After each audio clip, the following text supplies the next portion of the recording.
we explore sustainable living and holistic health and strive for progress, not perfection.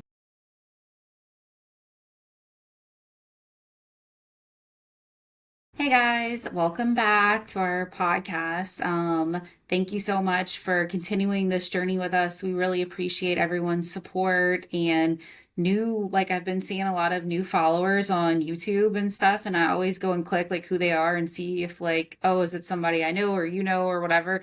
And it's like people that I don't even know, and I don't think you know either. People in other countries, like a lot of cool support. Someone commented, so I stopped on YouTube, like doing chapter markers or whatever, because I was like, oh, probably nobody uses that, whatever. So I stopped doing it. And then someone commented this week that they would like to see that. And I was like, okay, I'll start doing it. I was being lazy.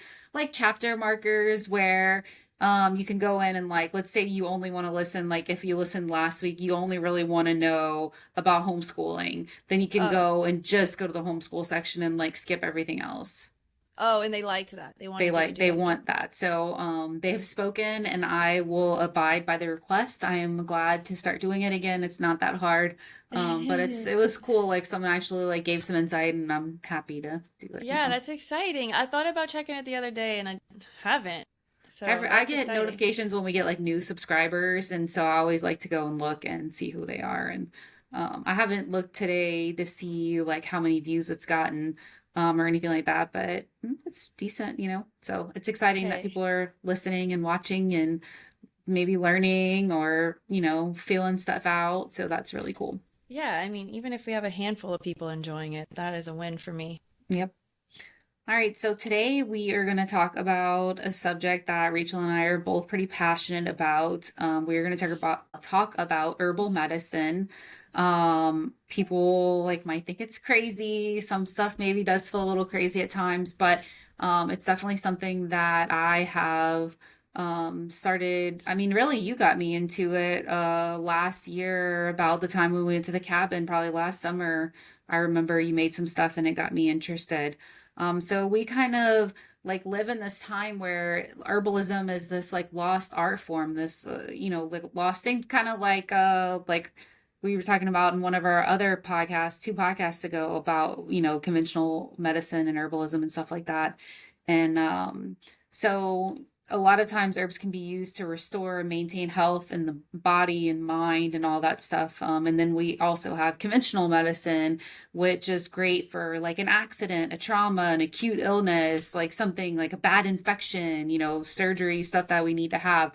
And absolutely is very important. But, we kind of are trying to work towards blending the herbal medicine with what we need from conventional medicine, but not putting all of our focus into conventional medicine, because I don't think that that's really the point.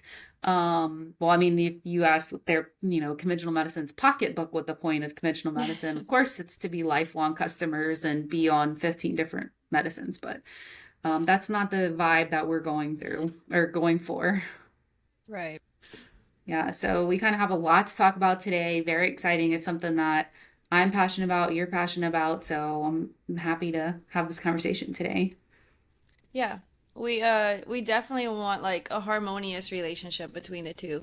I think a lot of times, in my experience, a lot of times when I start talking about herbal remedies, and especially with Nick, my husband, he always has to give me this story about this parent who refused to get conventional treatment for their child or their loved one, and they died because they were only relying on herbal remedies. And a lot of people think that it's just only that or nothing, or black or white, Yeah, absolutely not. I monitor them. If I feel like they're getting sick, I am not gonna mess around. I will get my kids medicine, I'll get myself medicine. I'm not gonna get way sick over trying some herbal stuff. That's what's really special about the time that we live in, though, because we have the best of both worlds. We still have herbal remedies, which is like you said, a lost art that we really need to reawaken and people need to learn about, because it really should be, in my opinion, used a lot more than conventional medicine is used. But we still have conventional medicine and surgeries and all of these things for when we do need them. In the past, all they had was herbal remedies. So they were over these things that we can heal, we can fix now with conventional medicine. So it is great that we have it. We're not trying to down it or anything. but it is abused, especially when it comes to long-term illness. And it's with like the whole corruption and Yeah. money and all of that. Absolutely, because it's like, they want us to like, okay, well, I have a pill for that, and then you get a side effect, and it's like, well, I need another pill to stop, the GI, upset that the medicine's causing. So you take that, but then that pill gives you migraines. And so now I need another pill to control migraines. And then before you know it, you're taking like 15 pills by the time you're 45, you know? Yeah. That's no way And to live. a lot of people think that a lot of these conventional, let's just call them drugs, because that's such a long conventional medicine. It's just so long to keep saying Yeah, we'll just drugs. call conventional medicine drugs from here on out. Yeah. So a lot of people think that a lot of these drugs are supposed to be long term, like for example, benzos. Like, and even I Like think a lot of antidepressants and benzodiazepines. stuff. Yeah. Like I think a lot of these things are supposed to be short term, and then we need to work on the root cause, like what's causing your anxiety. Maybe we need therapy, maybe we need to resolve, fix unresolved issues, learn about our past, and like really work on ourselves Hmm. and use that short term to get through the hard parts, for Yes. antidepressants, same thing. We need to fix the problem, what's causing it. And a lot of doctors just, they don't even, it's just easier to just tell you to take this pill every day for the rest of your life. They don't, Yeah. you know what I mean? They're not trying to do all that. Well, it's also So, it's hard because I feel like a lot of people they don't want to hear about the long-term thing that you have to do, the harder yeah, thing. It's easier to take a pill and be done with it than have to put in the work to remedy the situation, you know? exactly. Like, no, well, I don't know, most people are not, just a lot of people don't want to put in that work because it is hard. It Like, is hard work. yeah, to get to the Especially root cause. overcoming like mental problems, Yeah. overcoming depression and trauma and anxiety. I mean, that stuff is like there's a lot of factors, a lot of self, realization. I mean, just so much going on with it. It's not as Oh, easy as yeah. saying just work out every day. I mean, even that I feel like it Yeah, can but be even the difficult. Yeah, even the physical, like if you're dealing with, say, an autoimmune disease like ulcerative colitis, changing your life to fix that physical ailment is a lot. Like it's very strict. There's hardly Hmm. nothing you can eat. There's a lot of changes you have to make. You even a lot of times for physical ailments, you have to work on your emotional because a lot of times the emotional is causing a physical ailment as well. Yeah. So it really is tough to focus on the root cause. So you have to be dedicated. If you want a quick fix, then that's fine. But the problem is we're not well informed, right? Our doctors Mm. don't inform us well of what the consequences are of those actions. Like, we're gonna take that pill every day, and it's in the meantime it's building up in our system. It's causing problems that we're unaware are happening, and then a few years later down the road, we have another disease or illness or a problem pop up, and we don't even realize it's coming from that medication. We just Hmm. think our genes are going bad, our genes are failing us, and we just have another issue that we need another pill for. Yeah. But like, So benzos causing dementia. And yeah. that's like, and then also that over time, what pill worked before might not work in a couple of years for you because your body has developed a resistance to it and you need more or you need something different. Yeah. So it's just always like a treadmill of trying to attain what the end goal is. But unless you're truly fixing all the pieces under it that are creating this mountain of a problem, then you're never going to quite get to the. Oh, I didn't read that little passage. I wanted to read that. Can I read that really quick? Yeah. It's not long. Let's see if my reading skills are better this time. Oh God, Rachel's about to start a reading again. No, I'm just joking. I don't want to give you a hard time about that. No, it's okay. Um, so this is that book that I spoke about in the last podcast, Let's The see if Herbal he's Medicine Maker's Handbook all by right. James Green. It's like my fave. So he talks about in this little paragraph. I like the way he words this. It's a perfect explanation of the role of herbal remedies and I think conventional drugs. So, herbs and pharmaceuticals are well labeled as complementary medicines. Regardless of rampant prejudice in favor of and in opposition to either one or the other, they are of equal value. one primarily for heroic treatment of disease symptoms and crisis intervention, and the other perfectly suited for convalescent nourishment, nutritional toning and health, sustenance, and disease prevention and treatment. Both are playing an important role in modern day healthcare and disease control. Both provide excellent service to humans and non humans when used with a clear mind, compassionate heart, and a healer's intent. I just thought that that was a good explanation. You know, it's interesting. So I see this lady, Miss Donna. I call her my healer. And I saw her recently, and she says whenever you're gonna take a medicine, like you should like beware, like go to grab it or have someone hand it to you.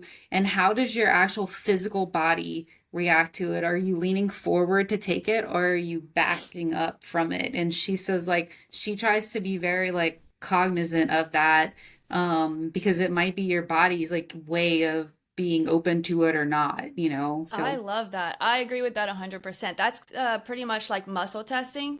I think that's what mhm. they call it. But a lot of people are talking about that now with a lot of things. Like you can, like trying to figure out what you're dealing with or what's going on with you, like asking yourself questions and seeing how the body reacts to it. Yeah, I think But they also do that like neurofeedback. Like some chiropractors are doing neurofeedback where they do that, but they have maybe they have like a scan going on to where they can see your like responses or something, like your brain. And they're asking questions to get to the root of things. And I guess that like can be a beneficial like therapy or something. okay, I was that's a actually little thinking about different, I doing think. it, but it's like so expensive. Like the one I'm talking about, I think it's just like they actually just watch you or something or see like it's like I don't know. I don't know enough about it to really talk about it. But what you're saying is about your healer. I agree with that 100%. A lot of things like I guess people will call it woo woo with herbalism. Like in this book, but he talks about when you go to harvest your herbs, like basically ask their permission first and see how like you feel like if you feel like it's a good time to pick them or Yeah. like if you feel like they don't want you to pick them or take them, like it's all about energy. And I guess a lot of people think that's ridiculous or stupid. I don't. But Hmm. it's all, especially in the herbalism world, it's all natural and everything is energy, and that just makes sense to me. Yeah, yeah. It's like kind of trying to be in tune with the energy and with your soul and your Yeah. body and all that stuff, and like be grateful and all those things kind of playing together. Yeah, and it helps your body to receive the actions of the herbals better. Everything's going to work better if you're doing the whole thing, you It's know? almost kind of like manifestation and like being negative, having negative energy. Like whenever Yes. you're in that mind frame, it's not helping you, but being positive stimulates positivity, so I can see if you at least believe in that kind of stuff, then maybe you can kind of go, Yeah, I agree. yeah. So, the next thing that we were going to talk about is basically a little comparison between herbal remedies and drugs. Drugs. Um, Just say no to drugs. yeah. Except for herbal drugs. One of my first introductions into herbal remedies or home remedies was Barbara O'Neill. She's really great, and she was the first one that I heard say that herbs are healed to no, herbs are here to assist the body in healing. Hmm. And like, so the body already knows how to heal itself. Yeah. But in today's world, there are so many toxins and unhealthy living environments that the body's healing mechanisms are constantly having like war raged against them. Like normally if we didn't have all of these toxins and unhealthy living environments, our body would be able to recover from most situations, but we're just constantly, like I said, having war raged against us. So herbals really come in to help to give our body that boost it needs to do what it already knows how to do. Hmm. On the other hand, no drugs assist the body in healing. They only treat the symptoms of disease. Hmm. They basically they don't assist the body at all. They just come in and they start doing things that are led by the people who created the drugs. And Hmm. then the people who created the drugs don't truly understand how the body works because it's nature and we can never truly understand the Like every single complexity. piece. yeah, the complexity of nature. Like we will never, I don't think we'll ever truly understand that. It's magnificent. It's like it's a miracle. You Yeah. know, it's so complex. We can never truly understand all the little details of how it works.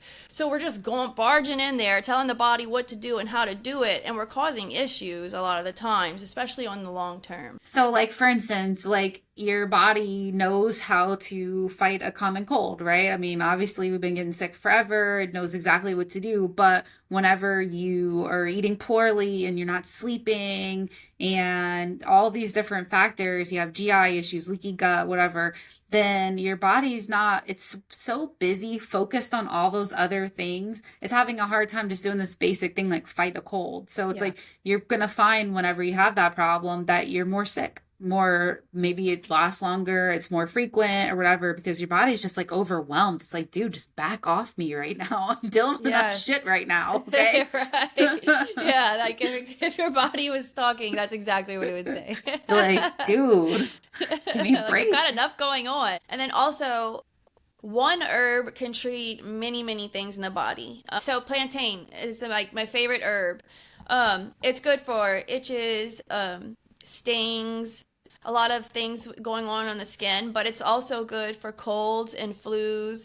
And it has other things too that I haven't even really explored yet. Oh, an elderberry that treats a whole array of things. And a lot of times, the leaves might be good for one thing, and the roots better for another thing, and the And the flowers better for, berries, yeah, and the yeah, the flowers, like berries. all these different parts of it are good for different things.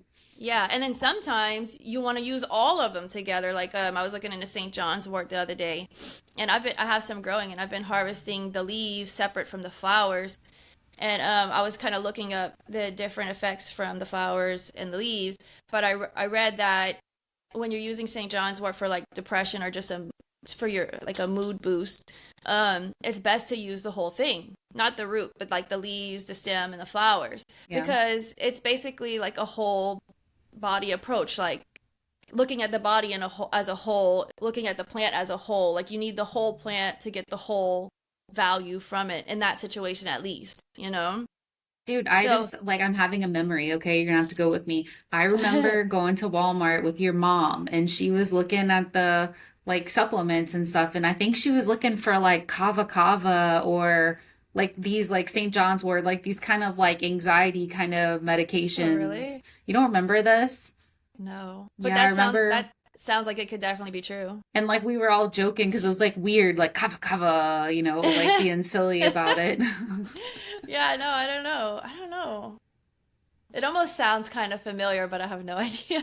But yeah, I wish I would have known more about this kind of stuff back then, because maybe I could have helped her better. Yeah, But no, absolutely. It's like if you, I always say this, like especially with my mortgage career, if I only knew what I know today back in my like early 20s, like I could be like just so different. Like, I mean, I'm just like thinking like properties I could oh, own and also like traveling that I could have done back then before I had kids and when I didn't care if I needed to stay like in a nice hotel. oh yeah, I think about that all the time. But then I realized that we couldn't have become this person without all of the steps that came before. You Yeah, know, I it, know. it took the failures and the hard times and the whatever, just the life experience to be this person. Hmm. You know, so it is what it is. But so yeah, one herb can only do. I mean, can do many things in the body, but drugs typically only treat one. Yeah, that's because they like, the way that they make drugs, and it's like I'm not a drug expert. I can only give my opinion about what I think. But I believe that they synthesize like these natural like herbal remedies and stuff like that, these things that have these different processes that they do in the body. They synthesize those exact like molecules and can put them together and do this exact thing, but they're still using the same herbal medicines that we've had around forever and other things that they've made in the lab, but they're utilizing it for like this one very specific item that this one molecule has. Yeah, like basically, yeah. But from what I understand, like you said, I'm not an expert at all. But basically, like they take the synthetic chemical version of what's in the herbals. But I think sometimes they kind of tweak them a bit and change Hmm. them, like add a little, what do you call it? Yeah. I don't know. Lanyap. Yeah, lanyard. had one of those, and they like tweak it, make it a little different. And I mean, I guess not always, but like we said, a plant or an herb has many different chemical aspects to it, right? But Hmm. they're only isolating Yes. one of those things. So it's a very targeted approach And they're that's like only gonna, amplifying it. yeah, and it's only gonna bind to a certain receptor because it's like Hmm. just one chemical, one thing that's only gonna react one way in the body until it's made to only bind to a certain receptor in the body and create one action, Yeah. so that's the downfall of drugs. It's not, and that's kind of the downfall of the whole conventional medical system altogether, is they don't look at the body as a whole. They are Yes. constantly breaking it down into parts and pieces and trying to treat it that way instead of looking at it as a whole. Yeah. It's like Yeah. our bodies are not one thing, there's just millions of things that go together, especially I used to be so intrigued when I was doing molecular biology in college.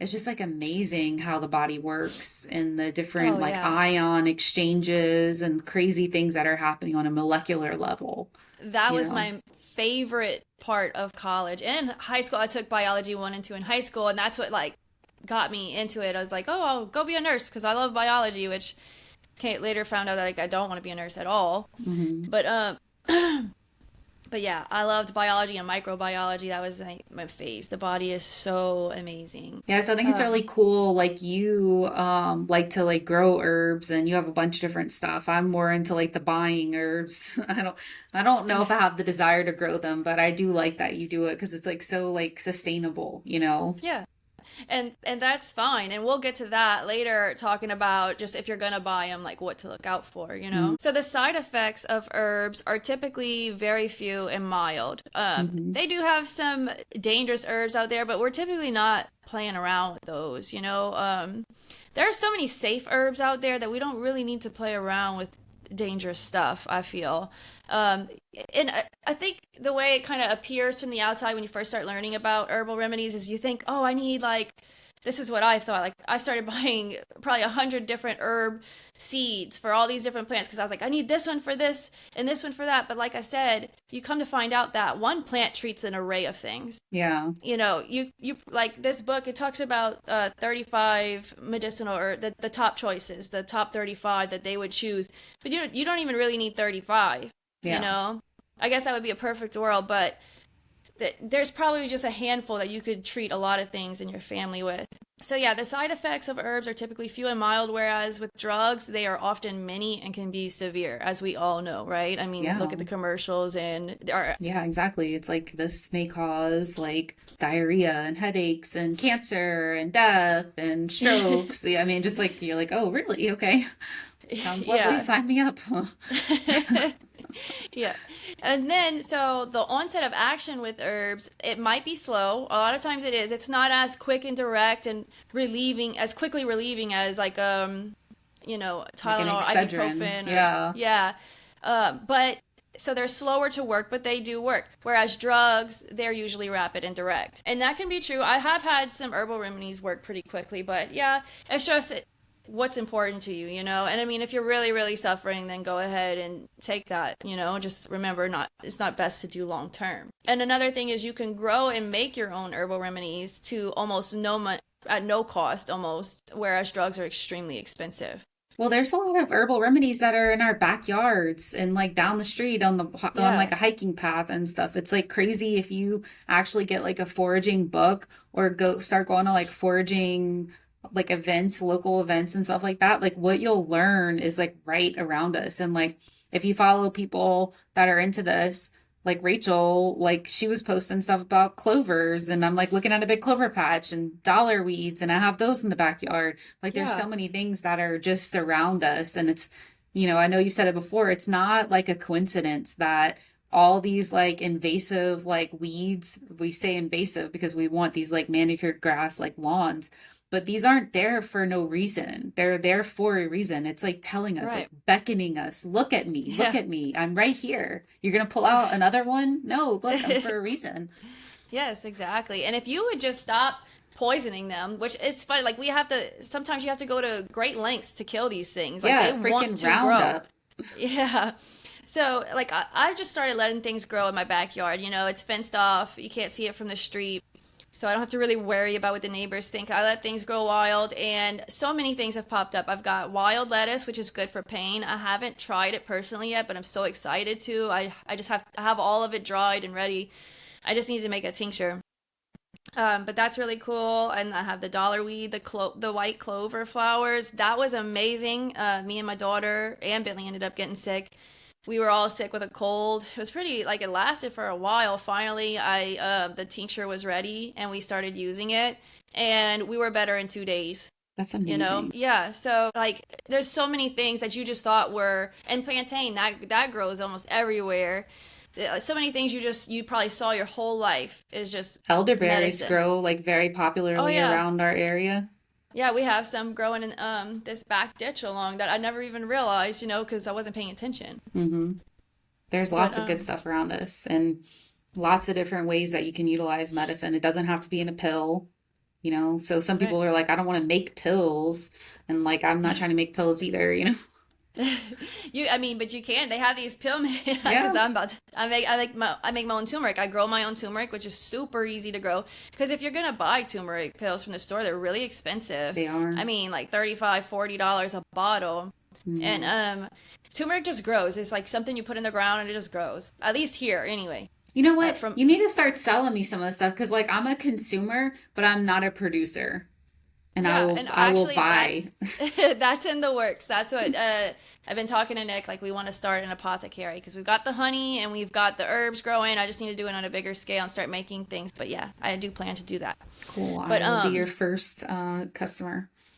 yeah, and a lot of people that's what we're going to get into later is like you really want a good source for good medicinals, and we'll just get to that later. So I know there's, you know, a lot of different ways that you can prepare herbs. Like, you know, you can make pills. Like I said, I'm not trying to do tinctures with like oils and then some stuff with like with alcohol. Yeah, that's the So, tinctures. well, Tinctures are with alcohol or glycerin. and what's oils called? Just an oil. A, oh no, Yeah. poultice is something. There's all A kind of poultice. stuff you can do. Yeah, I'll just break down the main ones. I mean, there are a bunch, but your main ones is going to be, you know, your teas, which you have infusions and decoctions. They're a little different. And then you have your hots and colds. And then you have your tinctures, which are usually alcohol based or glycerin based. Then you have your oils, and that's just the herb soaking in an oil. Hmm. Those are typically used topically. Like olive oil, Yeah, right? but you can use many different oils. Yeah. And then what else? You can do pills, capsules, Poultices, which is like poultices. Poultices are like a let me not get it wrong. Like a mashed up poultice. herb. Yeah, that you would put on your skin, you know? Yeah. Like I guess it could be in different forms, but basically like a mashed up herb that you'd put on your skin or like Hmm. a you know, a wrap or something like that. Those are like the main ones, but they have a lot. So you want to make sure, yeah, like you don't want to just get your herbs from anywhere. So a lot of times, a lot of people have tried herbal remedies in the past, and they're like, "Oh, that crap doesn't work." I mean, people say that all the time. They're like, "Oh, that doesn't work. I've tried that," but they're related. First of all, they're comparing it to drugs, which Yeah. is very Gonna. different in the way that they work and act. So it's really important to understand that you have to make sure that the herbs are prepared correctly. Like we just said, they have all the different kinds, the teas, tinctures, oils. It might only work good as an oil and not a tincture, you know? Yeah. So if you're trying to make a tincture with it or you're buying one and it didn't work well, it's maybe because alcohol, you know, or alcohol might not pull out all of the good qualities that maybe the qualities you're looking for, the medicinal qualities aren't soluble in alcohol, you know? Yeah. So That's why that's you really like important. you have to like either research a ton about it and figure out what you're doing or rely on someone who you trust that knows this Yes. stuff. Because it's like it's a Exactly. lot to know, just like a doctor has to know a lot of things too, you know, like it's just a Yeah, lot of information. it is a lot of information. So you definitely want to find someone you know and trust to do it right. Or just And like that's buy a lot of books and know your shit. yeah, yeah. Or I mean, at least just do a quick little search, you know. Spend 10 minutes looking at a few different articles and you should be able to come to some kind of general consensus of what how you should take it and what form it should be in. Also, herbs need to be harvested at the correct time. Like roots need to be harvested at a certain time in the plant's life cycle. And the same with the leaves, the flowers, the berries.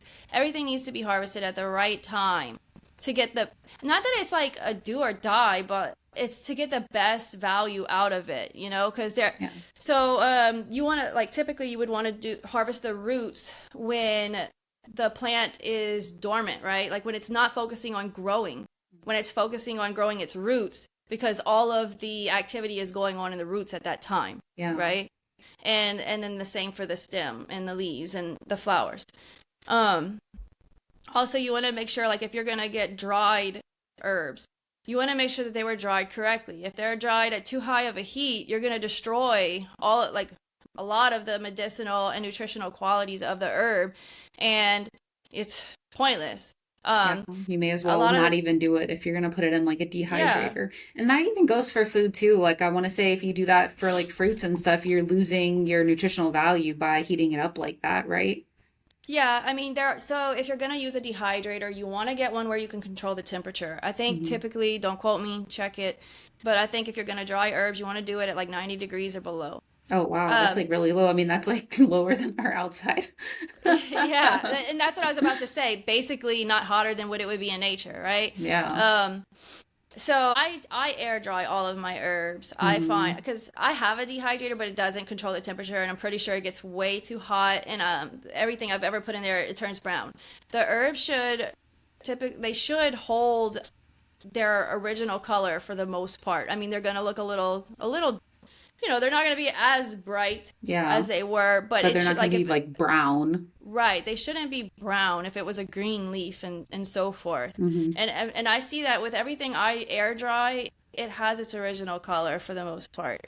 And I know, like, and I know that's why I'm getting good results with the herbal remedies that I've been making, because I know I've got good quality stuff and I'm doing it the right way, And also another thing, and while we're talking about like that kind of aspect of growing, is like you need to make sure they're organic. Like obviously you don't want the stuff that's like doused in horrible pesticides and glyphosate and all that other stuff, because the last thing your body needs is more glyphosate to battle in our already like over freaking Roundup world.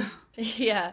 And I'm glad you brought that up, because also if you're going to go foraging for your own herbs, which is a great thing to do, don't do it on the sides of the roads. That's very tempting, because so much cool shit grows on the side of the roads. Like I see so many things. I'm like, oh, I need that. I want that. I mean, when red clover was in season, I was like, oh, I'd see so much off the side of the roads, and I didn't have anywhere else to get it.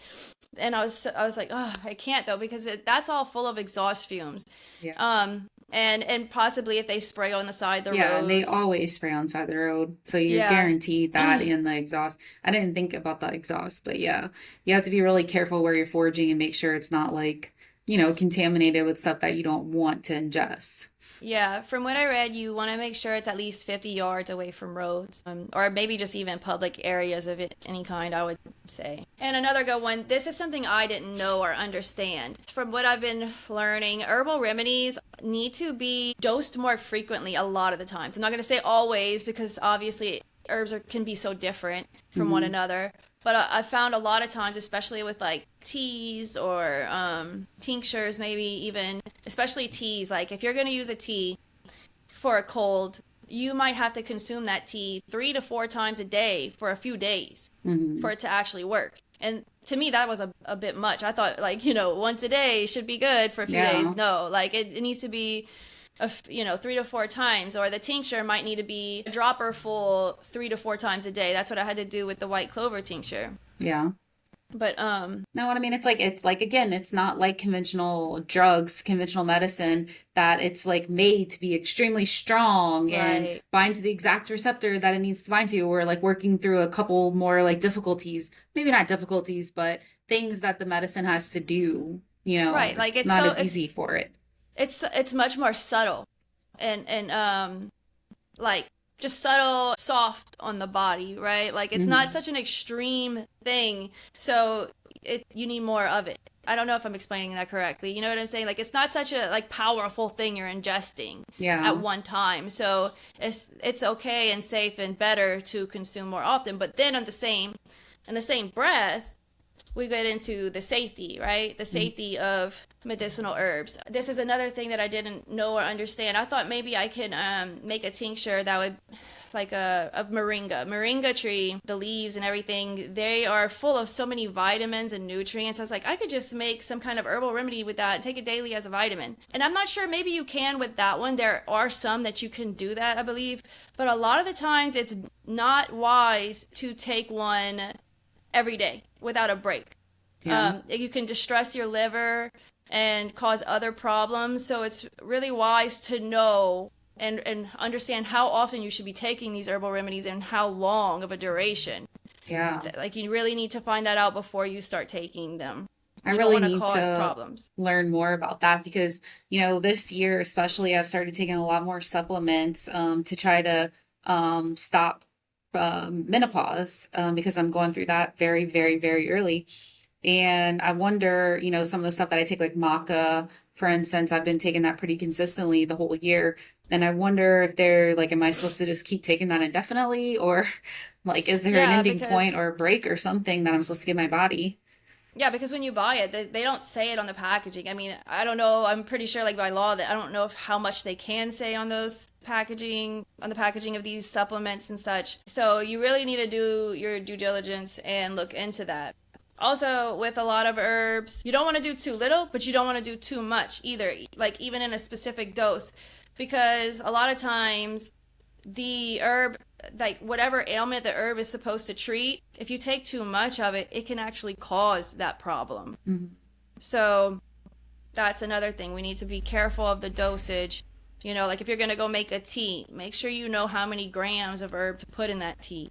Yeah, you don't want to just be like putting it willy-nilly and like not Yeah. even thinking about the dose that you're taking because, something I learned in toxicity or toxicology, what am I saying, is that everything is toxic. It just depends on the dose. Yes, Water definitely. is toxic in high doses, and every single thing is going to be toxic For in sure. some sort of dose. Some things are extremely toxic and it doesn't take very much, but some things, not so much. So, Yeah, like the other day I made a tea with lemon balm in it, and I was trying, my intent was to help calm me, and mm, I didn't like look into it much. I just assumed, I'm pretty sure, like I thought lemon balm, I knew it as like a mood booster maybe.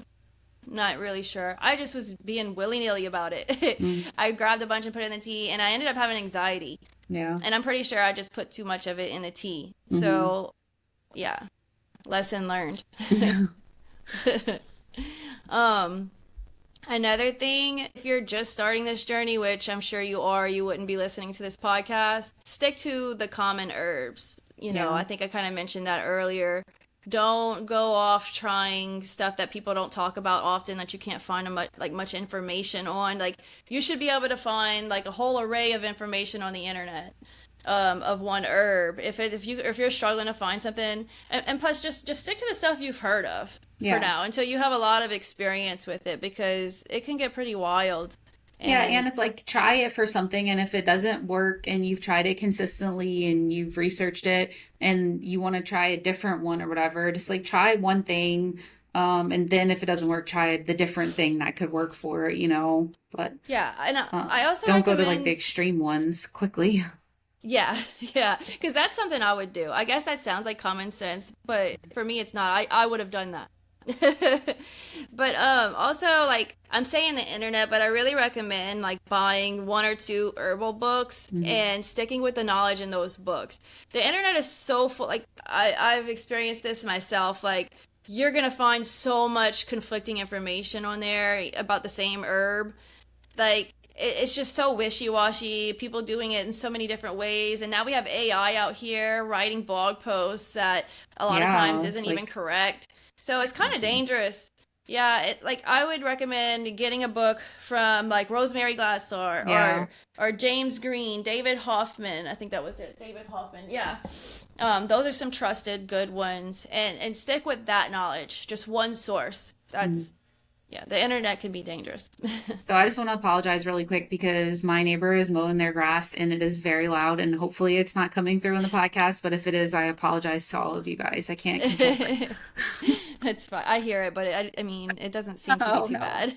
I mean, it is what it is, you know. We're living real life out here. Yeah. And some herbs I know they can like interfere with other drugs out there. Like Yeah. some things can make like birth control not work and all sorts of different things. So, from what I understand, the main thing about I'm not saying that this is the only way that it can interfere, but I think the main thing that causes issues is that I'm sure a lot of people have heard how drugs have a half-life, like how long they are active and working within the body, right? Like that's why we have to take them either twice a day, morning and night, or once every morning, because by the next morning, you know, if it's once a day, that's because by the next day the dose we took yesterday is no longer working, right? It's been metabolized and left the body, you know? So with herbs, a lot of these herbs are like quickening, like making the metabolism of these drugs go quicker, which is making the half-life of the drug shorter, Mm, which makes them not as effective, right? So that's why it might be making the birth control pills not work as well, mm. because it's shortening the half-life. And other things like I think St. John's wort, I think that's why it's not good to take with SSRIs because it's making your body metabolize that drug quicker, Yeah, that makes from sense. what I understand. But I'm sure there are other ways that herbs interfere with drugs, so you always want to talk to your doctor first, Mm. you know. Yeah, if you're on like conventional drugs, then you definitely want to have that discussion and research and stuff on your own before introducing new herbs or anything into your world. Yeah. And especially if you're pregnant. From like since I've gone down this road of learning about all of these things, every almost every herb I've read it says don't take while pregnant. Yeah. Like so many, almost all of them. So when if you're pregnant, you're very limited on what you can do. I don't even know what's safe, but definitely look talk to your doctor if you're pregnant. I wouldn't even mess with it. Yeah, no, not worth it. Yeah. Thank you so much for joining, listening to our podcast. I want to apologize because our recording quality was not that great this week. Hopefully, next week will be better.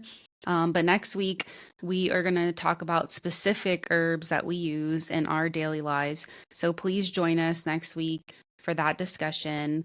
Again, please like, please subscribe, please go to our Facebook, YouTube, and comment. Tell us how you feel about this, what you use in your life. Please give us recommendations for what you want to hear us talk about next. We are very receptive to that. But we hope that you guys have a great weekend and we will see you again next week. Bye.